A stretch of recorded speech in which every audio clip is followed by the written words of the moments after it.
Welcome to the Master Your Mix podcast, helping engineers, producers, and artists create professional recordings and mixes, even from home.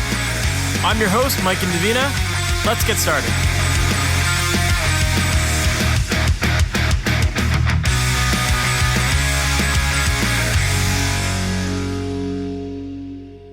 Hey, welcome to the Master Your Mix podcast. My name is Mike Endino, and thank you for hanging out with me today.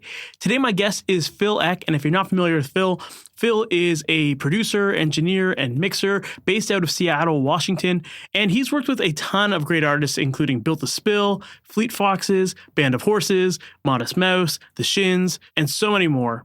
And in this interview, we cover a lot of ground. We cover everything from Phil working in Seattle during the early 90s and getting to work with Jack Endino and being in the heart of the grunge boom and what that was all like. And then we also talk about Phil's work on Built to Spill's There's Nothing Wrong with Love, which is a classic indie record. And then we dive into more of Phil's process when it comes to establishing the vibe of an album and what kind of techniques go into making sure that you're capturing the right performances. And we get into everything from creating the right scratch tracks so that your artists feed off of those. We talk about editing and how that relates to performance and how that relates to feel. We talk about things like using reverb and when to use it, when not to use it during the recording process, and then how to shape it during the mixing stage so that you can have it really big and loud in a mix and create that vibe of a record, but without it being too muddy or getting in the way of other instruments. And Phil shares some great tips for how he likes to do that as well. This is a really awesome interview. I think you're going to learn a lot from it. So with that said, let's just jump right into it. Phil Eck, thank you so much for being on the Master Your Mix podcast. How's it going, man? Very good. Thank you for having me. Of course. For people who might not be familiar with you and your background, how you got started in this industry, what you're working on these days, can you give us that kind of backstory? You know, I've been making records in Seattle, which is where I'm based, and since around 1991, after high school.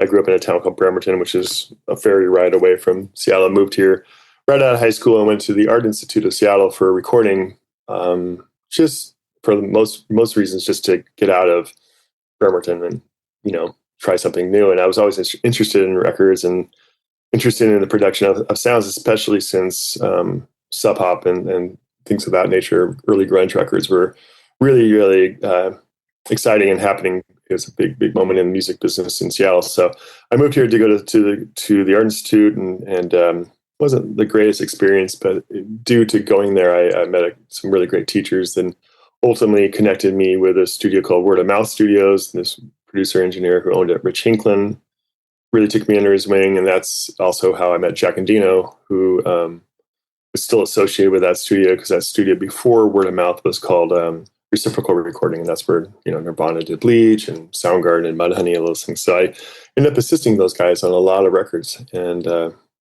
got to work with Jack on a lot of cool things, and a lot of work with Rich on a lot of cool things, and was basically the in-house producer of that studio, where, you know, when grunge really took off in, let's say, 92, and Jack got really busy and he was now flying to, you know, New York or LA or England or whatever, I kind of picked up the slack of just the guys who came through the door, and it did, you know, endless amounts of demos, and 2 days with 15 songs, cassette releases to get shows and that kind of stuff. And you really learn your chops quickly when you have to do things like that, and especially on tape.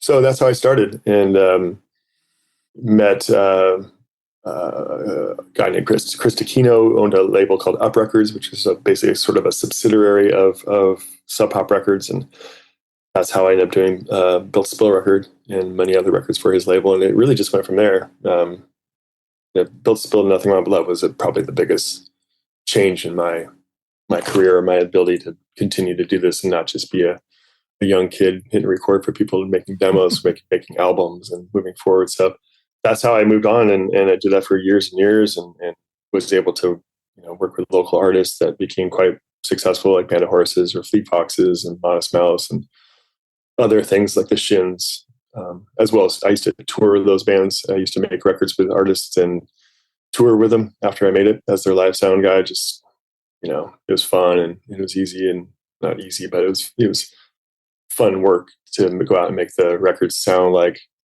you know, or the shows sound like the records that we just made. So yeah, that's how I did it. Kept going, and I guess here I am today. I've done, a bunch of Fleet Foxes record, Father John Misty records. I just did a record from this artist Tyler Ramsey, who used to be in Band of Horses, bands like the Walkmen and things of that nature. But yeah, almost 34 years later, still doing it, still making records all the time, mixing people's records all the time. I do producing and engineering of my own albums, and mix all my own records. And yeah, it's been a fun journey and an honor to be able to have just the success enough to allow me the freedom to do it and I guess talk to people like you about it. Love that, man. Was the goal always to get into the studio and be an engineer, or were you okay? No, I was in bands as a guitar player and played music around high school and things of that nature. And it really, where I grew up was a fairly, is a military naval town, and my family was not in the military, so that wasn't really a place I wanted to stay. And as I kind of got more disassociated with where I was living and no plans of what I wanted to do, I didn't want to go to college. Felt like if I continued on this path of just doing, college prerequisites in high school and going to college, I just felt like, I don't know, sort of a trap, I guess. I just felt like my entire life I've been in school. I don't want to continue to be in school. So it was really, the Art Institute was just, and being infatuated with local artists that really excited me. Just felt like, well, if people can make records in Seattle, and I like recording people in 4-tracks, and I like being in bands, and I like being around music, I'll try that. And it really just went like a, why not kind of direction. And then I ended up really liking it and felt I was pretty good at it, I guess, not to toot my own horn, but I didn't find the technical aspect of engineering, which I knew very little about, just, not much about, I guess, going into it. I didn't find it that difficult. And so it came to me fairly naturally just to get sounds and understand how flow of signal worked and things when you really had to know that with running a board and running tape machines. And I just, I think there's also some really, really cool people teachers at the Art Institute, this guy, Tom Dyer, being most important to me, that just liked me. And it was really cool and let me work with him on sessions of his own and after hours at that school and on weekends. And I engineered things for them, and he was cool and punk rock, and his favorite artist was Captain Beefheart, and that was rad to me.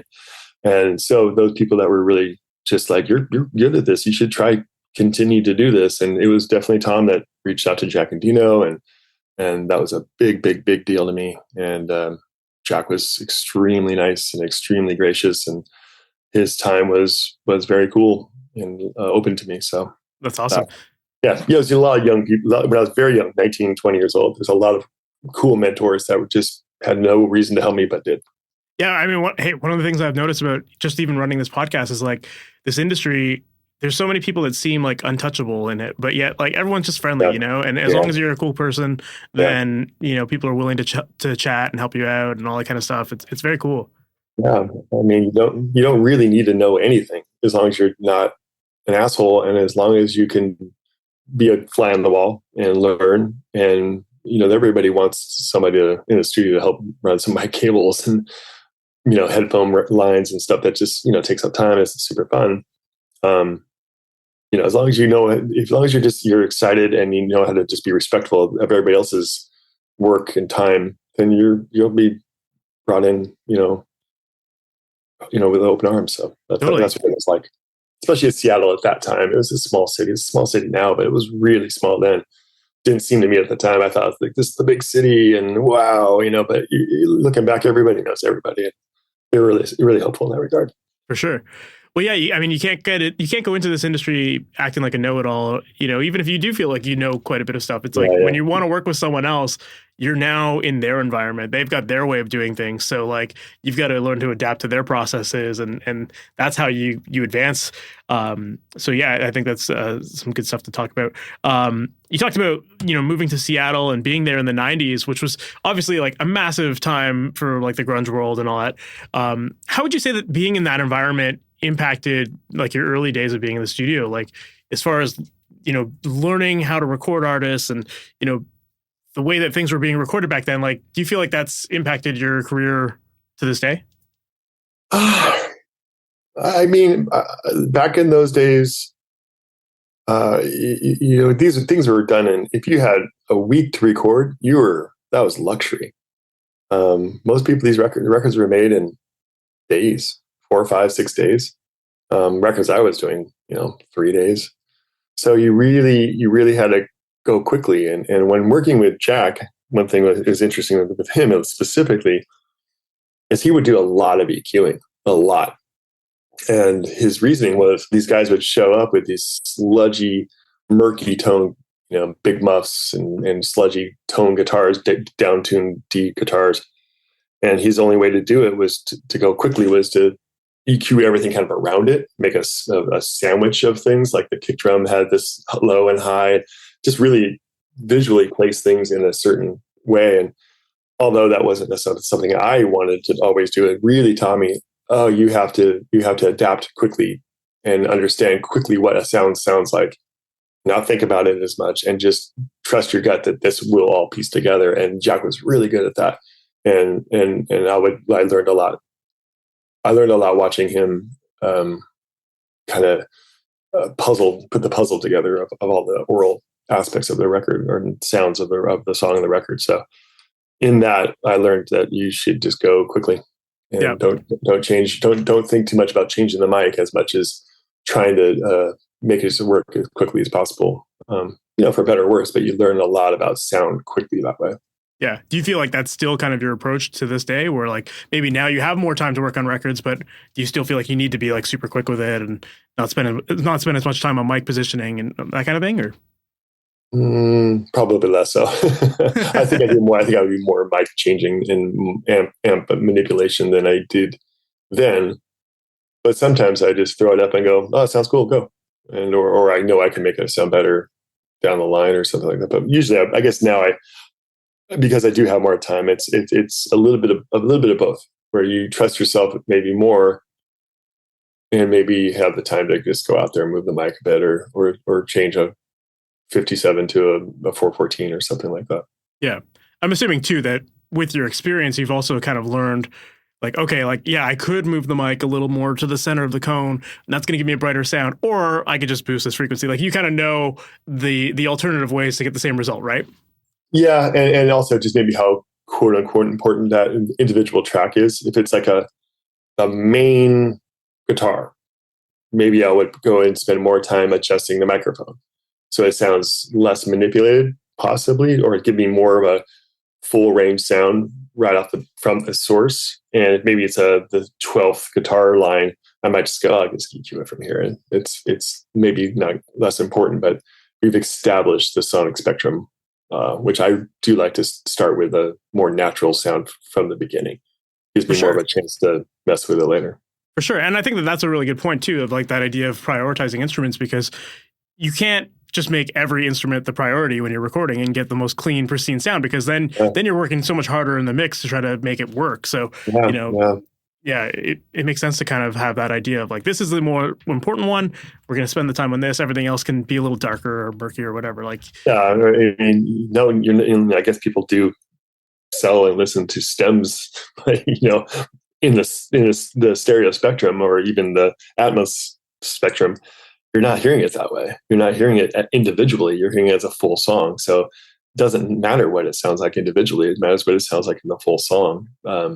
For little parts, but main spectrum, kicks and snares and bass guitar and let's say rhythm guitar and maybe or piano or keyboards or whatever is supplying the majority of the chordal information.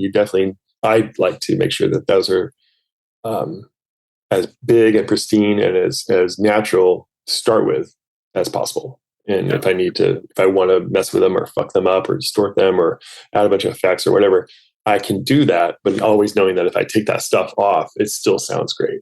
So that's how I start that stuff. So yeah, that makes a lot of sense. Yeah, you're just thinking of the big picture the whole time. Yeah, makes sense. From the get-go. Yeah.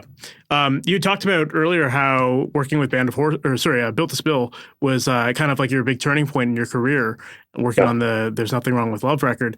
And I saw like Spin Magazine had quoted it or said it was like one of the top indie records of all time, which is super cool. I'm Yeah. curious to get your thoughts, like looking back at that record now, like why do you think it was such a turning point in your career? And what do you think it is about that record that's contributed to its long legacy?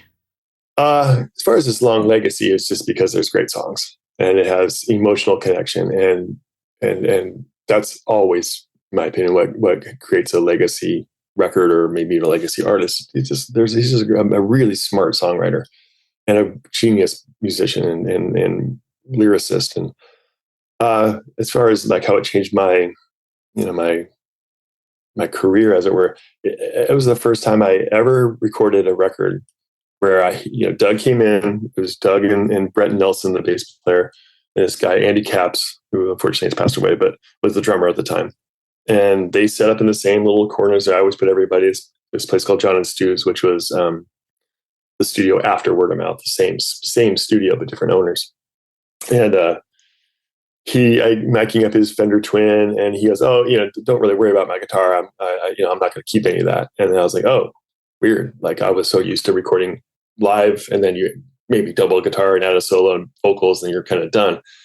And he goes, "Oh yeah, don't worry about that. All my guitars completely scratch. I'm just gonna play the basic parts for those guys to go through the songs, and then I'm gonna overdub everything." And that was mind blowing to me. I was like, "Oh, cool, okay." And so we did the drums and bass really quickly, and it was just me and him adding tons of layers. And I think we spent 2 weeks, maybe more, probably more, at least recording that record and that or around then. And that was just unbelievable luxury to me. I'd never seen anything like that before. But Chris Takino, who ran Up Records, knew that this was going to be a big deal and knew that this was going to be a successful thing. And he knew Doug's songs more than I did. And he knew Doug prior to Built to Spill and his band Tree People. And he already made his first album, Ultimate Alternative Waivers, which I thought was genius. So it just was an exciting time, and we really just hit it off. We talked about records we like, and I was like, "Oh, I really love that Pixies song." He's, "Oh, you love the Pixies? I love the Pixies. Like, let's try to do that one guitar thing on that whatever song." And we really became close friends, and ended up making 6 albums with that guy after that. And that record was hugely successful, and he got signed to Warner Brothers from that. And it changed a lot of things for both of us. It opened the doors of the music business to us. Before that, I think we were just guys who made records and played music and toured them. And I don't know if either one of us really thought we were part of the music business. We were just dudes doing it. So that's the biggest thing. That record was a big tipping point. I love that. Do you feel like, with the success of that record, I'm assuming that afterwards, that hopefully, I would have assumed that after that record came out and became what it was, that was probably bringing in a lot of work for you. But do you feel like your process changed after that record? Like having the luxury of that time and learning, you can overdub everything. Do you feel like after that, you started doing that same sort of thing with all the records that followed? 100%. I mean, that's just the first time I did it that way. And I kind of still do it that way. I like to record everybody, if it's a band, not necessarily like a songwriter or whatever, but if it's a band that knows their songs well, and maybe, we've done some pre-production together. I really do like the artists to all play together, mostly because I like, if the artist wants to, I don't mind doing drums first and with nobody playing and playing to a click. I don't mind that. But I like everybody playing together because it's nice to hear the song as a whole the entire time, to know if a drummer needs to play harder or softer or attack the chorus more or whatever we want the song to ultimately push on, based on hearing the full scope of the song as much as possible. But I'm not usually focusing on keeping the other tracks much. Sometimes I'll keep bass because it's locked in with the drums, or I'll keep parts of the bass tracks or whatever. But guitars and keyboards and certainly vocals and those type of things, I'm almost never keeping. They're just guides for the process, and then we overdub them mostly for performance and just literally sonic reasons, changing amp sounds and all that kind of stuff. You spend every moment changing your sound of your amp for every song. The drummer is getting pretty bored. so that is how I still do records. It was don't look back from that record on. Sure. Well, that's a really cool approach because, like, yeah, you hear so many stories of people that'll be like, yeah, let's just lay down a scratch guitar and, like, you know, they kind of half-ass a take on guitar and then the drummer plays along to that. But then you're right, like, all of that feel just goes out the window because, like, they're playing to this half-assed recorded take that, you know, Yeah. so. Exactly. I like I mean, we could do like one or two good takes of a guitar that feel like, you know, it's a good approach. And we all agree by listening back at, yes, this is how the song is going to ultimately energy wise go. So they don't have to keep performing it over and over again. We can keep using the same guitar track over and over again. But as long as it feels like what we're listening to is accurate enough to build a song off of energy wise and emotion wise, that's all I care about. And we'll overdub all the other sounds, and knowing that we have a great bed to lay all that onto is how I approach the basic tracking process. That makes sense. So then just to take a step back, I guess, like when you start working on a record and you're producing it or engineering it, like what are some of your first steps that you would normally take, you know, approaching a new artist and getting started with like getting the atmosphere and the vibe of a record kind of solidified? Well, I guess it would just be pre-production stuff.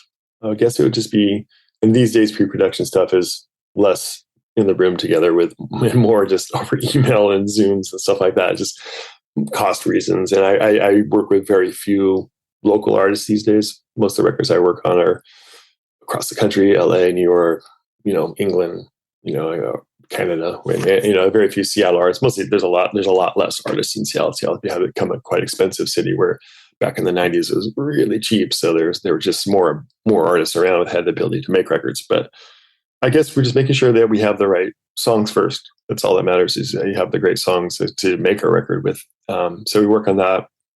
Any arrangement ideas that I or they have, we work on that together.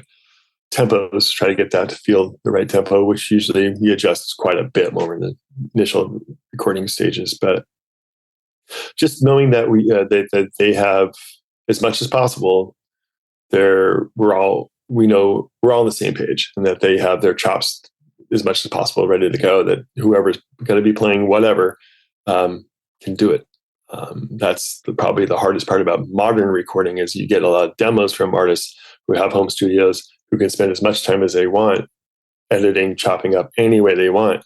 And it seems like it's a cool song. It seems like, you know, you don't want to be insulting. Can you actually play this, guys? Because we're not using your tracks again. You don't want to bother them and make them feel like they're, you know, disrespectful. But sometimes you get in the studio with them and they're a band, not a band. You know, they can write great songs, but maybe the singer literally played everything kind of and edited it all together, and it sounds good enough. And you get in the room with them, and maybe they're not as versed as they think they are in their instruments or whatever. So trying to eliminate any setbacks is probably the biggest part about modern records for me, is being as open and communicative the process, to say, we have to be able to perform this, and I need you to perform this to a great level, so that we can get great takes, so we can get the right emotion, so we can supply these to people well above your demo. We have to outdo it, you know, a million times over. So that's the biggest part about modern records for me right now. For sure. So then, like, what role does editing play for you?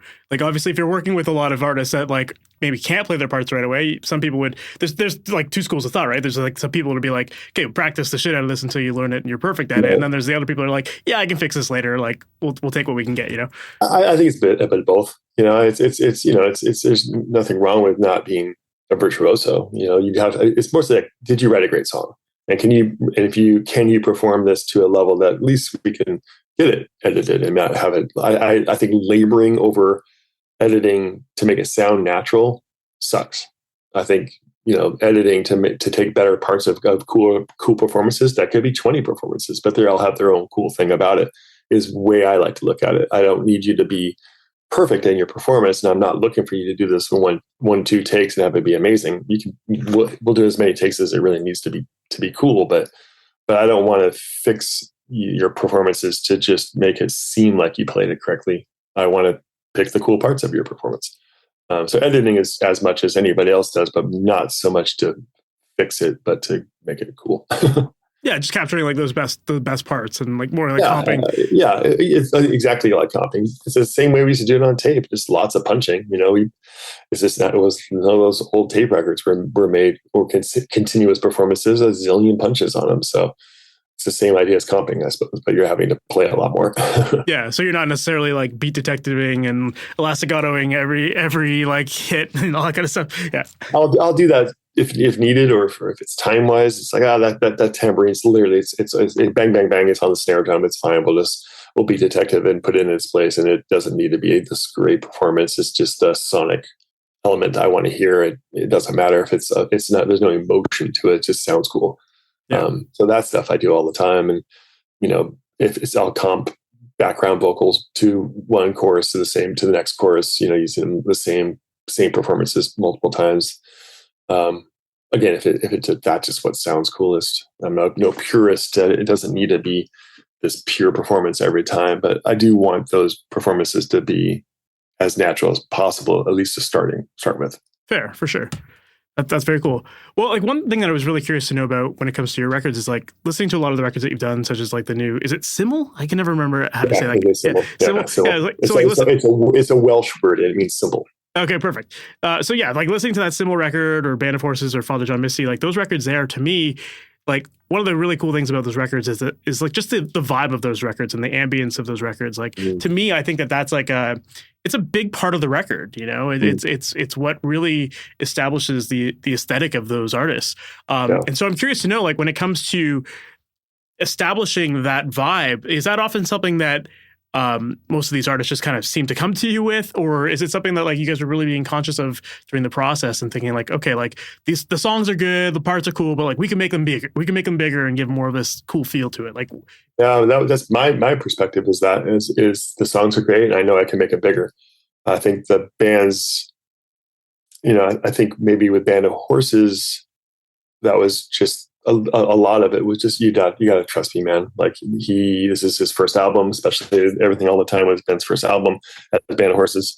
First time being a singer, guitar player, and a songwriter. The front man of a band, and so he didn't have the perspective that this is going to be okay. Like it was really hard for him and a lot of work. But I just kept saying, it's going to be great. You have to listen to me. We're going to make the guitars big. Your vocals are going to be soaring, and it's going to be a lot of performance work for you. And it was hard for him, but that's going to matter. So that was my opinion of that record and that band from the beginning. And then there's maybe other artists that came to me after that because they liked that record. As a record producer, you have these little funny dips and valleys in your career, not so much how much you're working, but you have these little, or for me, I've had these little plateaus, or not plateaus, but peaks of what people gravitate towards. Like, oh, I love Built to Spill. So I want other bands that sound like or are inspired by Built to Spill want to work with me because I did a Built to Spill record, or they want to work with me because I did Fleet Foxes record. They want to work with me because I did a Shins record, or they want to work with me Band of Horses or similar, whatever down the line. They go, wow, these are really cool records. So you get like-minded artists based on what they're liking of any given record I've done. So those are the reasons that I think that there's similarities because there's bands that are fans of those different records. That makes sense. So then when it comes to those kind of records where you have like the bigger reverbs and like the big drums and all that kind of stuff, how much of that do you take care of during the tracking process versus adding it later in post? Well, reverb, none. Yeah, reverb is all added in post. It's all in mixing. Okay. I've had some pretty interesting emails, like when the first Fleet Foxes album came out. Like I had some engineer producer people ask me if I recorded Robin in a grain silo. I'm like, no, that's a plate reverb, man. Like he's in a room just like any other studio, just singing into 67 and had a bunch of reverb. So yeah, but drum sounds, I especially drum sounds, I like to record in larger rooms. I definitely like to record room sounds, definitely, but I also make sure that the drums close are great sounding and tight and clear. And then if I take off the room sounds, again, those tight sounds are great and usable. And I try to make an all around usability template for drums, and having maybe some gobos around the drums, maybe even the front, to have the drums initially close, sound tight and clean, and punchy and fat or whatever. And then also have the rooms in different, I have like a close mics and a close mid to close room mics, a further away mic, sometimes in speakers down the hallway, to be able to turn on anytime I want without having to reamp or necessarily use reverbs or things like that, that I can just literally pop these mics on to make the chorus sound like it opens up, and literally nothing changed in the performance other than room mics got turned on. Yeah, that makes a lot of sense. And yeah, I guess that's one of the benefits of working in a big room is that you can have those mics set up as those options. Whereas if you're in a basement or something like that, I mean, you're probably not going to get the biggest sound to begin with, but you're very limited in what you can do, right? Yeah, and this, I again, I have the luxury of doing this for so long, where I do get a track in bigger rooms, and so that is my way of going about it. But I suppose if I wasn't in a home studio, it would be.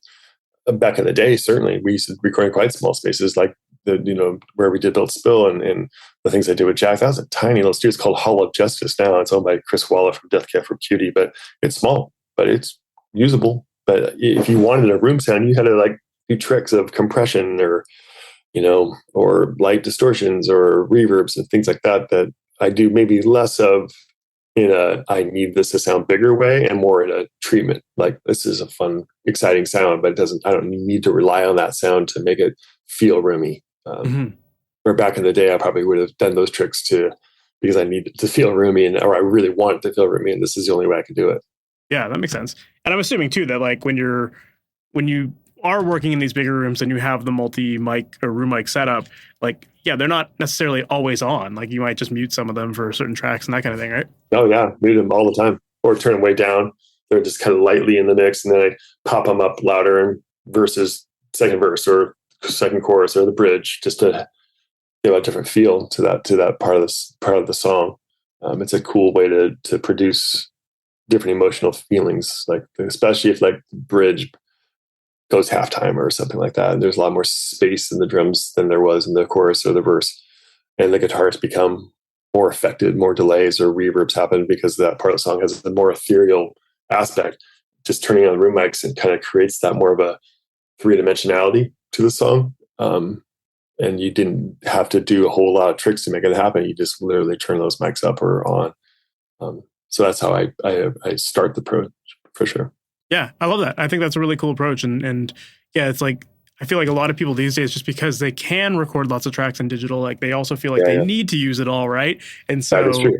Yeah, that is very true. So yeah, it's definitely not need to do everything all at once. Yeah, but I mean, hey, it's like when you're doing drums or something like that, that's like really time consuming to get set up. It's like set it up, get all your options, and then you can mess with them later. And maybe you have a couple mics. Yeah, maybe you have a couple mics that just kind of sound like garbage, but like that could be cool in one spot. Oh yeah, song, Oh yeah, absolutely. So, drums being the most kind of time consuming, most I don't know, stressful, but most thoughtful part of the process. We really have to focus on every little noise and rattle and make sure clicks aren't bleeding in headphones and all those things to make sure you're not having problems 20 days from now or whatever it is. You're not having to fight getting rid of something, that you're really focusing. Man, put up as many mics as you possibly can, and they're easy to get rid of if you don't use them, or deactivate them or whatever if you need the voicing is, or whatever your scenario is with your Pro Tools rig, but might as well have them.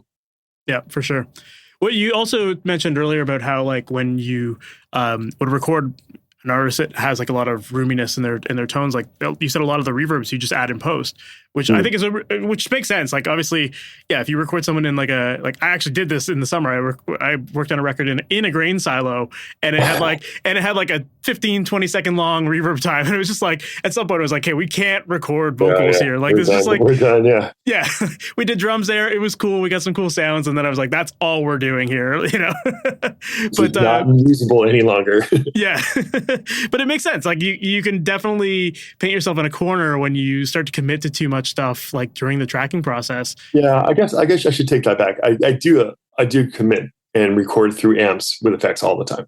Okay. Reverbs and delays and choruses and just certainly distortions are tracked through the amp. I don't rarely add those. I sometimes add more of them, but I don't add them specifically in post. I just mostly meant with I'd only add effects on vocals and even drums. As far as if I do want a reverb or if I want a weird slapback delay, or even if they're playing with a slapback delay, it's definitely on a send. It's not being tracked because you never know if it's going to be cool later on, or if you want to actually mess around with it, some other different process. If maybe you want to use an actual space echo, like a real actual tape delay, or if you want to mess around with whatever that plugin is. I don't like to commit to those sounds too soon. Although if they are playing to slapback, I want them to hear it for sure, just so they're performing to it. But definitely vocals are they're just added on later. Yeah. Well, that's actually another question I had was like, how often are they performing to the effect?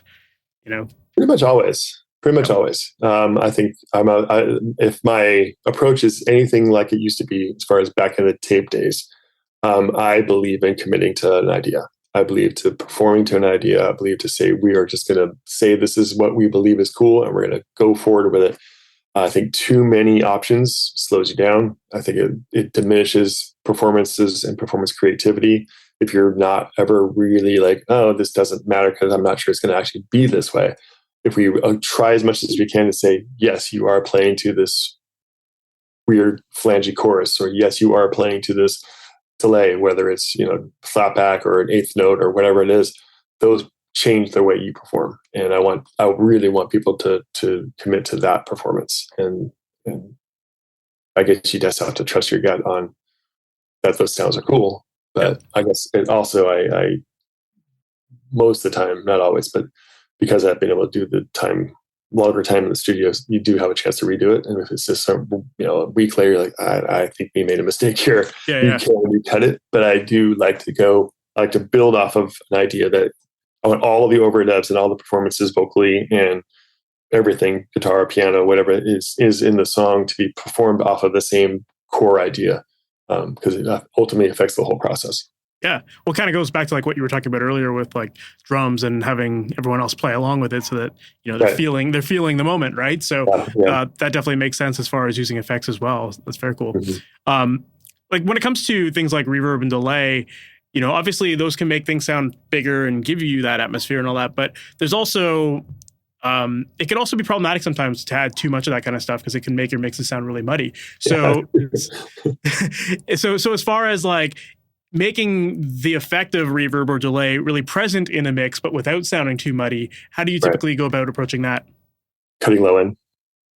Just cut the low end. You don't need it to sound like this extremely. Again, if you listen to a vocal, say on Fleet Foxes or Band of Horses, with just the vocal and the reverb, it's not this extremely dense. It sounds dense in the track, but it's not on its own as dense as it seems because I'm shifting the low end, so it's not mudding up the kicks and the toms and the lows of the tones of the guitars or bass or whatever. They're really shifted out, so that allows you to push it harder into the mix without changing your 2-mix level output, without washing that around, not affecting your stereo EQ and compression as much.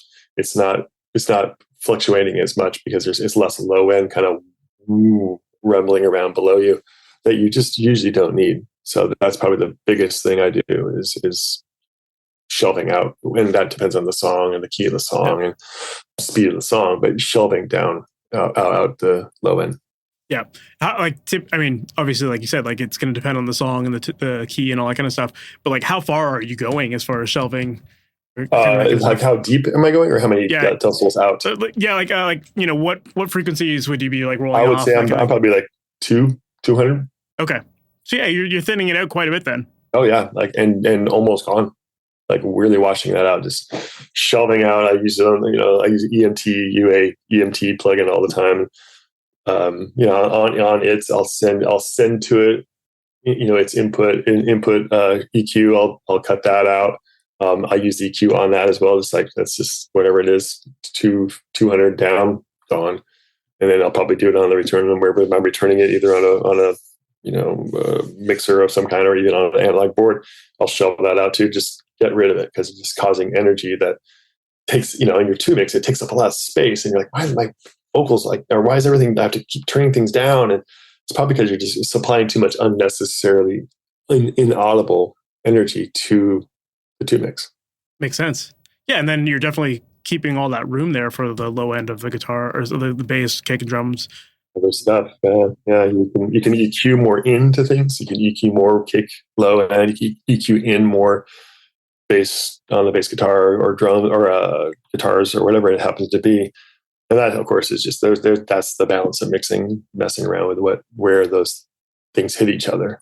But yeah, keeping effects out of the realm of other things is probably the biggest thing I do. For sure. Do you find yourself often shelving like the top end as well to like? If it's a well, sometimes if it's a real plate, yes, because it's going to be noisy. So I'm getting the hiss out of it. But plugins, I mean, I was a late adapter to anything digital, and not because I was a purist in analog or a purist of tape. I don't care. The original digital sounds so bad to me that I just didn't want to be a part of it. Now, UA plugins and a bunch of different plugins sound amazing. The EMT plate plugin sounds great. And I dare people to hear, there's Fleet Fox's record where there's both. And I dare anybody to tell me which one's which. So, yeah.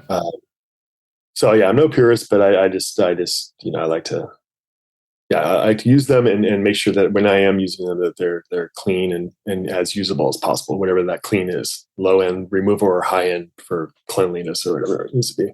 For sure. As far as like reverb types, like obviously, there's lots of options out there like plate, spring, hall, all that kind of stuff. How do you typically approach choosing which one you're going to use when it comes to that kind of thing? I feel like I go through waves of it. I used to use the Lexicon 480L large room all the time. That was my go-to. I love that forever and ever and ever. Then it became a EMT plate. That's my jam. Love that. Love it. That's just my new thing. 40L, that's cool. It's all about plate. And then, now it's like things like, Capitol chambers and stuff like that, Capitol Studios chambers. Like, oh, this is cooler. So it just kind of goes to my flavor at the moment, but they all have their validity. Or springs can certainly be really cool, especially on guitars, because there is that, that real Fender spring reverb attachment to it. It's how everything attaches to it and what feels like it connects, like it actually glues to the sound the most at that time. And that just kind of goes, I feel like I find myself having little crushes on sounds and using them a lot. And then going back to them and going, oh, how come I don't use a 480L anymore? Oh, it's been 10 years since I've done that. Oh, I'm back in love with that thing or whatever. So, yeah. Kind of just makes sense. Yeah, you find your thing that you're most comfortable with in the moment, or that just you find inspiring.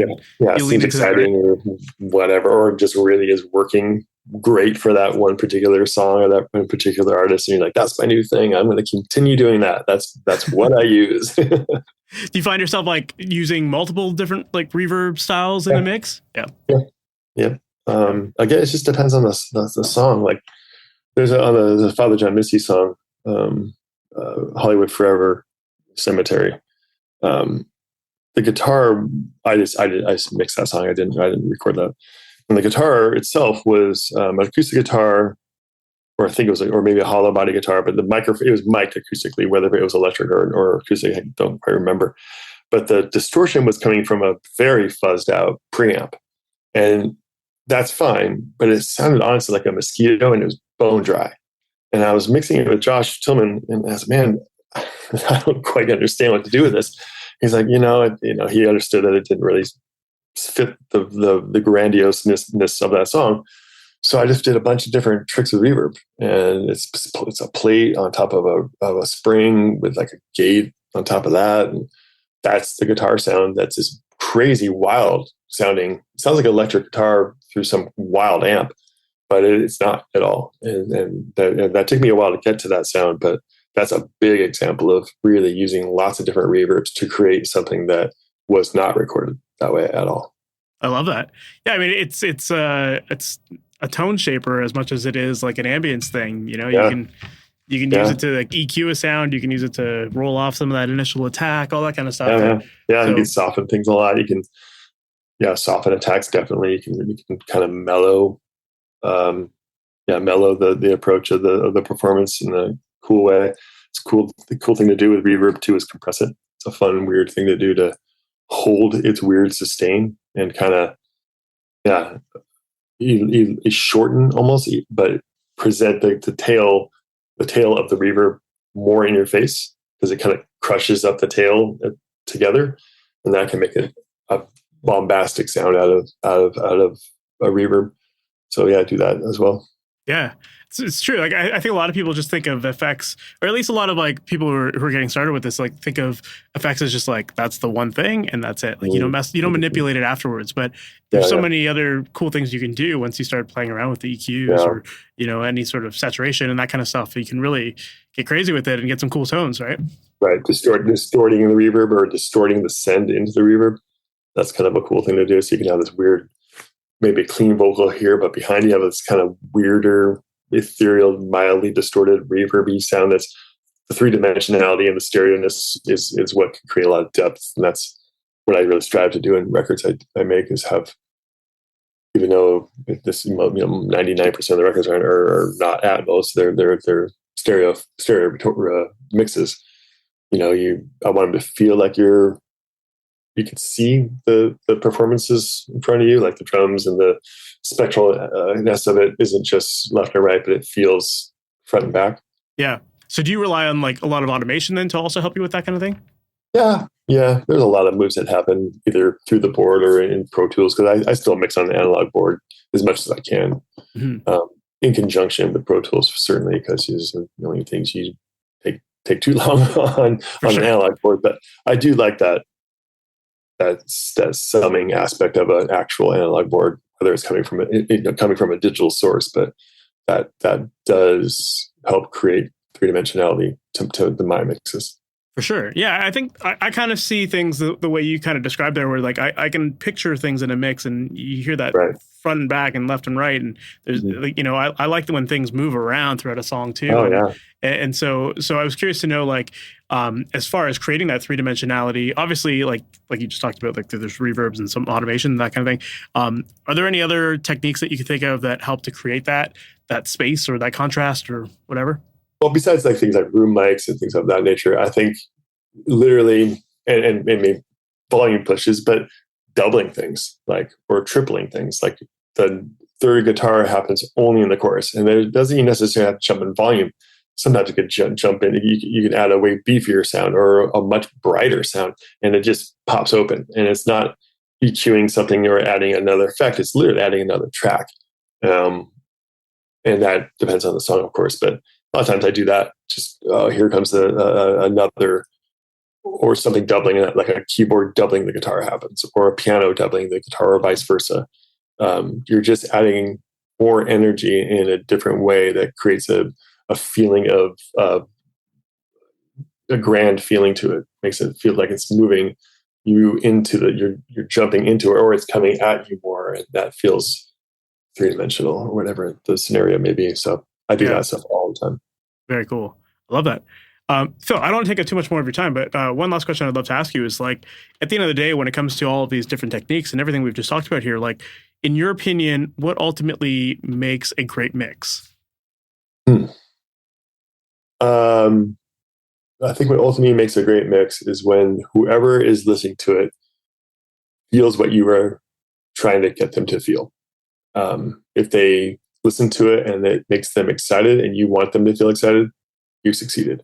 If you feel like you want them to feel melancholy, whatever that may be, and they feel that, then that you've succeeded, because music is about feeling it. And most people are not record producers. They're not engineers like us. They're not even in bands. They're just people who like music, and that's who you're making records for, not just yourself, not just the artist. So I guess I often say things, and this is a partial joke, but I often say things in the studio.